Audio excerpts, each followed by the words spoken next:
Moi, c'est le prophète Élisée Réma, le responsable de l'église au Royaume des Gloires, qui nous sommes à la commune de Lumété.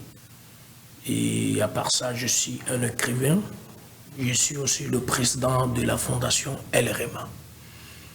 Je suis un enfant de Dieu et un messager et un envoyé spécial de l'Éternel.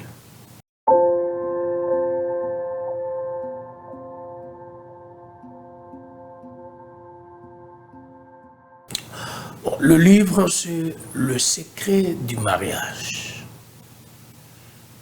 Pourquoi le secret du mariage? Parce que vous allez constater dans notre époque ou dans ces derniers temps, vous allez constater qu'il y a trop de problèmes dans le mariage.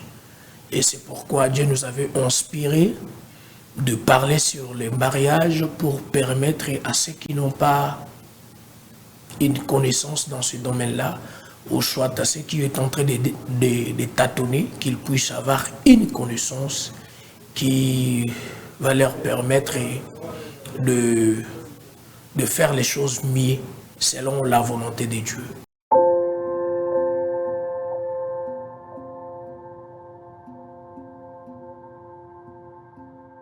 Bon, le livre apportera beaucoup de choses. Le livre, normalement, apportera beaucoup de choses parce que vous allez constater, dans le livre, nous avons parlé sur les 4 étapes.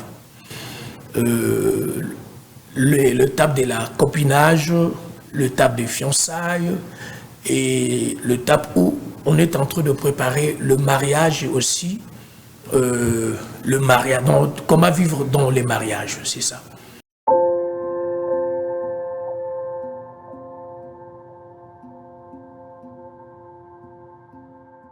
Oui, il y a un peu envie parce que un jour,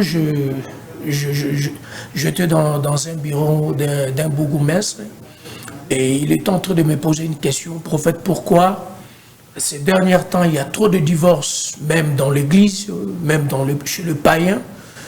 Il y a quoi vraiment? Et à partir de cette question, ça m'a poussé à réfléchir beaucoup. Et le même nuit-là, l'Éternel m'a révélé beaucoup de choses.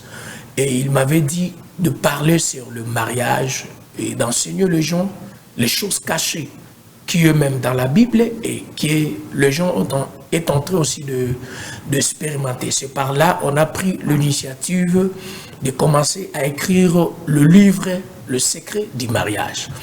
Donc c'est un peu ça.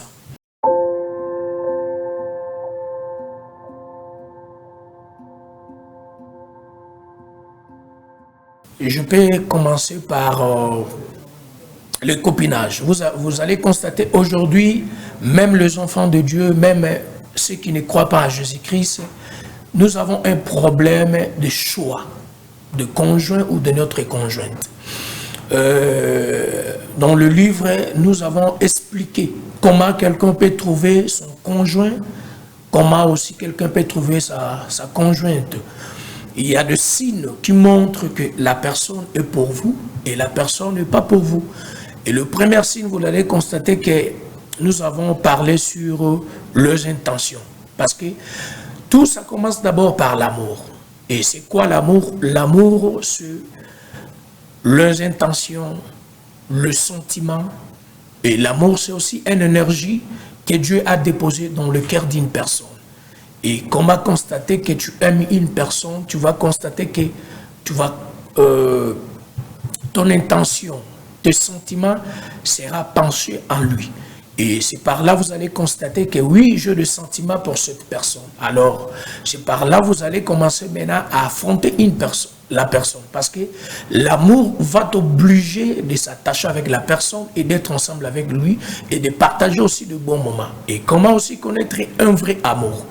Pour connaître un vrai amour, je peux dire comment? Pour connaître un vrai amour, l'amour d'abord c'est le sacrifice. Donc la personne va se sacrifier beaucoup plus pour toi.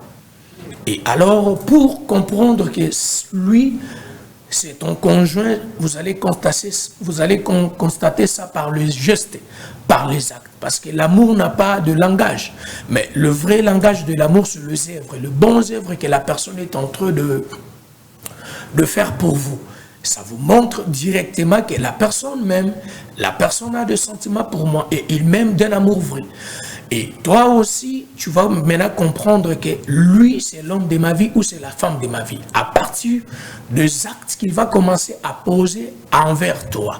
C'est ce qu'on a écrit dans le livre. Et c'est par là que vous allez constater que lui, c'est la personne que je vais faire ma vie ensemble avec lui. Donc, vous allez constater que vous aurez le même émotion, le même sentiment, le même motivation. Et c'est par là que vous allez commencer maintenant à tracer le chemin de fiançailles.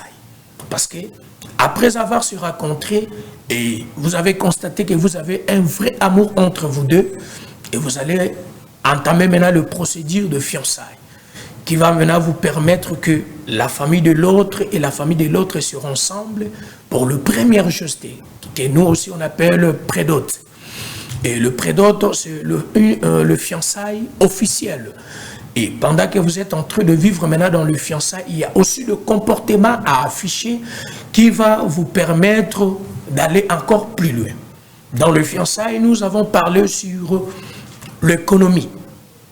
Dans le fiançailles, pourquoi nous avons parlé sur l'économie? Parce que l'économie, ça va vous permettre à généraliser l'argent qui va vous permettre à réaliser votre projet du mariage. Parce que le mariage, ce n'est pas question de la foi. Oui, vous pouvez mettre la foi, mais ça demande l'organisation, ça demande le moyen, ça demande beaucoup de choses. Alors, vous ne pouvez jamais réaliser le projet du mariage sans pourtant économiser des moyens. Donc, ça peut tomber que l'homme travaille ou la femme aussi travaille. Comme vous êtes déjà réunis pour un seul objectif, vous pouvez commencer maintenant à mettre vos moyens dans une caisse. Bon, vous pouvez ouvrir aussi le compte bancaire qui va vous permettre à généraliser les sommes. Et cette somme-là, ça va vous aider maintenant à réaliser votre projet de mariage. Parce que le mariage, c'est la responsabilité. Dans le mariage, on ne voit pas seulement l'amour. Mais dans le mariage, on voit aussi la responsabilité, le sacrifice. Et au moment de la fiançailles, vous allez vous allez un peu éviter d'autres choses. Pour comment éviter d'autres choses, vous allez commencer à faire les choses ensemble. Donc, si avant de faire quelque chose, il faut associer l'autre, vous allez constater qu'il y a des fiancés qui étaient séparés peut-être à cause d'un rendez-vous d'une fête. Parce que peut-être tu étais parti dans une fête sans signaler l'autre. Tu étais parti dans un rendez-vous sans signaler l'autre. Tout ça, ça compte aussi. Donc, quand vous êtes déjà fiancé, sache que vous êtes déjà engagé. Vous êtes devenu déjà une seule personne. Donc, vous ne pouvez jamais faire quelque chose sans pourtant associer l'autre. Même sur le travail, même si c'est un rendez-vous, même si c'est quelque chose, vous êtes obligé d'associer ton prochain pour que la transparence soit comme votre fondement. Alors, dans le fiançailles, nous avons parlé sur aussi la sincérité, l'honnêteté et le sérieux. Vous allez constater, il y a beaucoup de personnes dans notre génération. On est en train de vivre beaucoup de choses parce qu'il n'y a pas la vérité, il n'y a pas la sincérité, il n'y a pas l'honnêteté. Or, toutes ces choses sont des fondements qui vont vous permettre d'aller jusqu'au mariage. Quand vous êtes devant une personne qui vous aime, il faut vivre dans la sincérité, il faut vivre dans la vérité et dans l'honnêteté. Donc, tout ce que tu peux faire, il faut l'associer, il faut aussi lui dire la vérité. Peu importe, ça va lui choquer. C'est important de partager avec lui. Et dans les fiançailles, pour terminer, nous avons aussi parlé sur le dialogue et la vérité qui est liée dans notre passé. Il faut partager avec ton conjoint ou ta conjointe votre passé. C'est très important parce qu'il y a de vérité, il y a de passé qui blesse, qui choque, qui peut aussi vous séparer dans le futur. Parce que peut-être tu as passé une mauvaise vie dans votre passé. Tu as fait des relations, peut-être si ton prochain, ton conjoint ou ta conjointe est informé à toutes ces choses, il peut être blessé. Alors c'est important, avant d'aller au mariage, de parler à ton conjoint ou ta conjointe que moi, regarde mon passé, je fais ceci, je fais cela. Pour lui permettre déjà d'être informé, même si le combat peut arriver dans le futur, s'il est déjà informé ou elle est déjà informée, ça ne sera pas un obstacle pour lui, vous voyez. Donc c'est important de parler sur le passé quand vous êtes dans le fiançailles.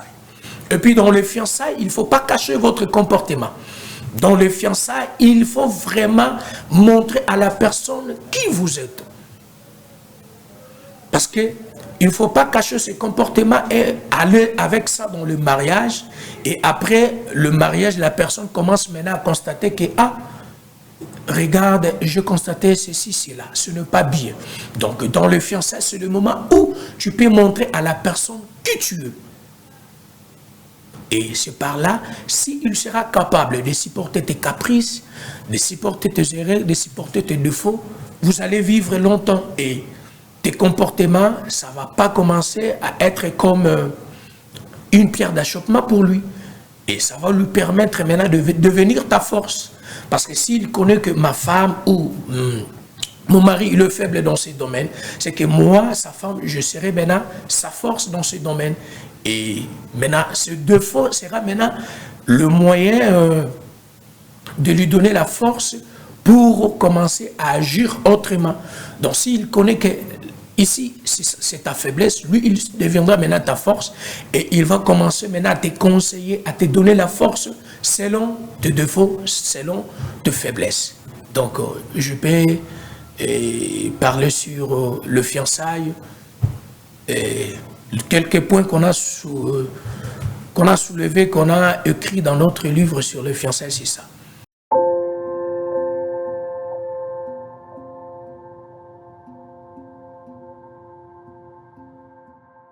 Oui, on a déjà prévoyé quelque chose sur le dédicace du livre et on a déjà fixé aussi une date pour le dédicace, c'est le 16 octobre 2024. Donc, nous sommes déjà au mois d'octobre et ce 16 octobre, nous serons à l'hôtel Hilton à partir de 16h. C'est là où nous avons programmé, nous avons choisi pour faire le dédicace de notre nouveau livre. C'est ça.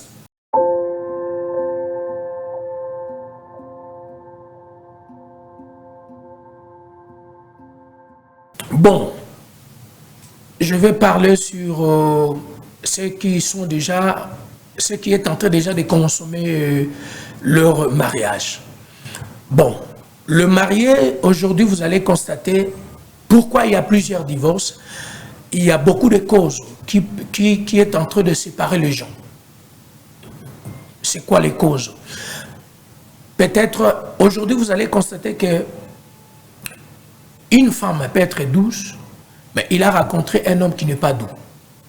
Maintenant, comment vivre dans un couple comme ça? C'est que l'homme doit chercher aussi à supporter le caprice de sa femme. Parce que chacun a son éducation et chacun a aussi sa famille. Alors, ton éducation n'est pas mon éducation. Maintenant, quand on a décidé d'être ensemble, la première des choses, on doit être là pour se supporter. C'est pourquoi dans le mariage, le pardon d'abord est très important. Le pardon. Deux fois, tu peux avoir raison, mais tu acceptes de demander pardon pour juste chercher la paix. Dans votre couple, dans votre mariage, dans votre foyer. Mais quand peut-être la femme est douce, mais l'homme n'est pas doux, ça va commencer à créer des problèmes dans le couple, des disputes, des problèmes. Mais la femme sera à tout moment choquée parce que elle ne supporte pas le comportement de son mari. Ça tombe aussi que l'homme est doux, mais la femme, elle est un peu arrogante. Toutes ces choses-là, ça crée aussi le problème dans les couples. Donc, il faut éviter toutes les choses-là dans les couples. C'est pourquoi le livre vient nous montrer le comportement qu'on peut se comporter dans le couple. Et puis je vais souligner aussi quelques points et comment aussi un homme peut se comporter quand sa femme elle est enceinte. Beaucoup d'hommes ne savent pas comment se comporter quand sa femme elle est enceinte. Quand ta femme elle est enceinte, premièrement, il faut être un homme de maîtrise. Parce que la femme, quand elle est enceinte, ça demande que l'homme soit un homme de maîtrise, un homme patient, un homme qui va supporter le caprice de sa femme au moment que la femme elle est enceinte. Mais aujourd'hui, vous allez constater les gens de cette génération ne sont pas éduqués comment vivre avec une femme au moment où elle est enceinte. Dans le livre, on a expliqué beaucoup de choses sur ça et ça va aider aussi plusieurs couples à savoir qu'est-ce qu'ils peuvent faire pendant que sa femme elle est enceinte et quel est le comportement que l'homme peut afficher pendant que sa femme elle est enceinte pour que l'enfant soit bien accouché et qu'elle sort avec des capacités extraordinaires. Donc c'est ça. Il y a plusieurs choses, mais je vous promets, le jour là d'être là, vous allez comprendre ce qui est caché dans le livre et je sais que vous serez énormément bénis et vous allez accueillir une sagesse élevée. C'est ça.